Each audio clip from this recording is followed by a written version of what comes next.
नमस्कार, जय भीम। मैं श्रीधर वासुदेवराव खड़से बडनेरा विधानसभा के चुनाव में अपक्ष उम्मीदवार के रूप में चुनाव करने खड़ा हूँ। अब सवाल ये पैदा होता है कि मैं ही क्यों खड़ा हूँ? इसलिए खड़ा हूँ क्योंकि जो हमारी मूलभूत सुविधाएं हैं जैसे एजुकेशन, वैद्यकीय सुविधा, काश्तकारों की आत्महत्याएं, महंगाई, बेरोजगारी, बाल गुनहगारी, ये सभी समस्याएं अपना विकराल रूप धारण कर चुकी है। मुझे विश्वास है अगर मैं चुनकर आता हूँ तो मैं इस सब बातों का समाधान दे सकता हूँ। अब सवाल ये उठता है क्या विद्यमान आमदार जो है ये सब बातों में असफल रहे? तो इसका जवाब बिल्कुल हाँ है। अगर वो इसमें सफल हो चुके होते, अगर इन्होंने सब समस्या का समाधान दिया होता, तो उन्हें दूसरे पक्षों में जाने की जरूरत नहीं होती, पक्ष बदलने की जरूरत नहीं होती। उनके विकास कार्यों के आधार पर ही लोग उन्हें चुनकर देते थे और वो जब उनकी वो जीत सकते थे। जब उनको ये इस बात का भरोसा रहा कि मैंने कोई काम किया नहीं है, इसलिए उन्होंने एक पक्ष बदली किया है और वो दूसरे पक्ष की ओर से इलेक्शन लड़ रहे हैं। ये सबूत है उनके विकास कार्य को पूरा करने का। हम आम लोग हैं और आम आदमी ही आम आदमी की समस्या को समझ सकता है। पैसे वाले जो लोग हैं ये आम आदमी की समस्या को केवल आश्वासन देकर उसको सुलझाने की कोशिश करते हैं, वो कभी सुलझाने का प्रयास नहीं करते हैं। मैं एक आम आदमी होने के कारण इस चुनाव में खड़ा हूँ। मैं ये साबित करना चाहता हूँ कि एक आम आदमी भी चुनाव लड़ सकता है और चुनाव जीत सकता है। इसीलिए मेरी ये उम्मीदवारी है। अमरावती बडनेरा की जितनी भी वैद्यकीय सुविधाएं शासकीय है, उन सब की हालत अतिशय गंभीर है। हम अगर जाकर देखते हैं एरियल हॉस्पिटल के अंदर तो हमें दिखाई पड़ता है कि एक एक बेड पर दो दो पेशेंट्स है। उनका बीमारी कम होने की जगह बढ़ जाता है, इसका बीमारी उसको लग जाता है, उसका बीमारी इसको लग जाता है। वहां पर किसी को दवाई मिलती नहीं है। और इतना ही नहीं तो वहां पर जो कर्मचारी है, कर्मचारियों का पगार भी टाइम पर होता नहीं है। 15 साल से लोग यहाँ पर आमदार है, खासदार भी उनके घर के होने के बाद में भी इन्होंने इस पर कोई सुधारना की नहीं। इसलिए ऐसे लोगों को किसी भी सूरत में मतदान मांगने का कोई हक नहीं बचता है। एजुकेशन सिस्टम पूरी तरह से नष्ट हो चुका है। आज अगर हम केजी के लिए भी अगर कहीं पर जाते हैं तो हमें देखना पड़ता है कि वहां पर हजारों और लाखों रुपए का डोनेशन देना पड़ता है, महीने की 1000 रुपए की फीस वहां पर देनी पड़ती है। कहने के लिए हमारे लोगों को, मागासवर्गीय लोगों को एजुकेशन फ्री है, लेकिन ये खाली कागजों पर है। सभी के सभी स्कूलें, जितने भी शासकीय स्कूलें हैं वो सारी की सारी बंद होते जा रही है, उनकी व्यवस्था खराब की जा रही है। और कॉन्वेंट स्कूलों के नाम पर हमारे पास से हजारों रुपए का जो है मासिक शुल्क लिया जाता है। आज 10वीं तक की पढ़ाई करने के लिए कम से कम 10 लाख रुपए का खर्चा आता है। 12वीं तक पढ़ाई करने के लिए कम से कम 12 से 13 लाख रुपए का खर्चा हमारे पास से हो रहा है।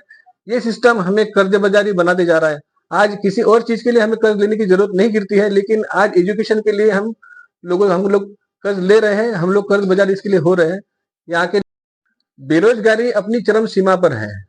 हम देख रहे हैं यहाँ पर जितने भी इन लोगों ने जो कहते कि प्रोजेक्ट लाए, एमआईडीसी में देखो या फिर जो अपने रेलवे कारखाना जो अपने यहाँ पर आया है, तो ये हमको दिखाई देता है वहां पर कि जितने भी वहां पर कारागिर से जो काम करने वाले जो लोग वहां पर लाए गए हैं, ये सारे के सारे आउट ऑफ स्टेट के लोग हैं। स्थानिक लोगों को बाजू में रखकर बाहर के स्टेट से मजदूर बुलाकर उनके पास से काम किया जा रहा है, क्योंकि वो लोग कम पैसे में काम करते हैं और यहाँ के जो लोग हैं, जो यहाँ के जो कारागिर है, वो थोड़ा ज्यादा पैसा मांगते हैं। तो उसके लिए कमीशन खोरी के नाम पर, अपना कमीशन बचाने के लिए, कबू पैसा खाने के लिए ये लोग आउटर स्टेट के जो लोग हैं उनको लाकर काम दे रहे हैं और स्थानिक जो लोग हैं वो बेरोजगार हैं। महंगाई अपनी चरम सीमा पर है। आज हम देखते हैं हर चीज के भाव डबल हो चुके हैं। आम आदमी को जिंदगी का गुजारना बहुत कठिन हो चुका है। हर जगह पर हर चीज में टैक्सेशन, महंगाई, नफाखोरी, ये सब बातों को अगर हम ध्यान में देखते हैं तो जो हमारा कारोबार पहले 5,000 में चलता था, आज उसके लिए कम से कम 15,000 रुपए तक का खर्चा हो रहा है। ये सब चीजें आम आदमी की कमर तोड़ हालत के लिए जवाबदार है। बाल गुनहगारी हमारे लिए काफी खतरनाक समस्या साबित होते जा रही है। 16-16, 17-17 साल के बच्चे चाइना चाकू का इस्तेमाल करके मर्डर जैसे जघन्य अपराधों के अंदर पकड़े जा रहे हैं।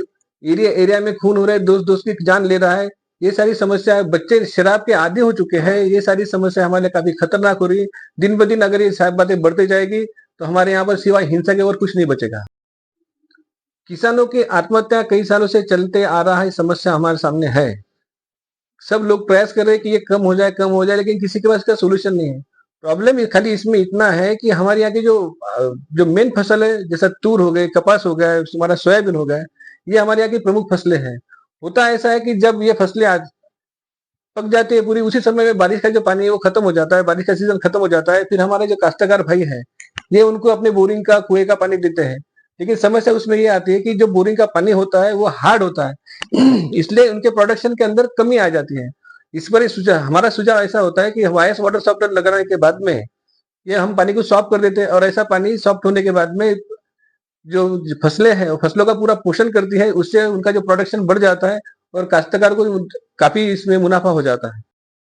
हमारे किसान भाई जो फलों का सब्जियों का उत्पादन करते हैं, उन लोगों को ज्यादातर उनके यहाँ पर रासायनिक खादों का फवारने का इस्तेमाल उनको करना पड़ता है। इसकी वजह खाली इतनी है कि जो पानी वो कुएं का उनको पानी देते हैं, वो पानी हार्ड होता है। उस हार्ड वाटर के कारण वो जो पौधे हैं कमजोर हो जाते हैं, और ऐसे कमजोर पौधों को ताकत देने के लिए उन्हें रासायनिक खतों का सप्लाई करना पड़ता है। इसका परिणाम ये आ रहा है कि हमारे मार्केट में जितने भी फल सब्जियां उपलब्ध होती है, वो सारी की सारी रासायनिक खतों के प्रभाव में होती है।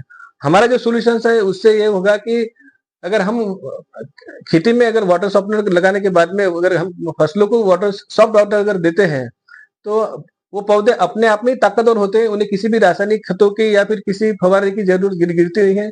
ऐसे सूरत में हम लोगों को ऑर्गेनिक फल फूल और सब्जियां दे सकते हैं। ऐसे ऑर्गेनिक फल फूल खाने के बाद में लोगों का स्वास्थ्य जो है वो काफी अच्छा रहेगा। इस तरह से हम वैद्य की समस्या को भी सोल्यूशन दे सकते हैं। जैसे इलेक्शन का माहौल शुरू हो जाता है, हम देखते हैं लोग किराना बांटना शुरू कर देते हैं। 5 साल में 400 रुपए का किराना, ये किसी भी समस्या का पर्यायी समाधान नहीं हो सकता। लोगों के हाथों में 400 रुपए और 500 रुपए रोज कमाने का उनके पास में संसाधन देना जरूरी है, उन्हें मजूरी मिले, उन्हें रोजगार मिले, ये इसका पर्याप्त सोल्यूशन है।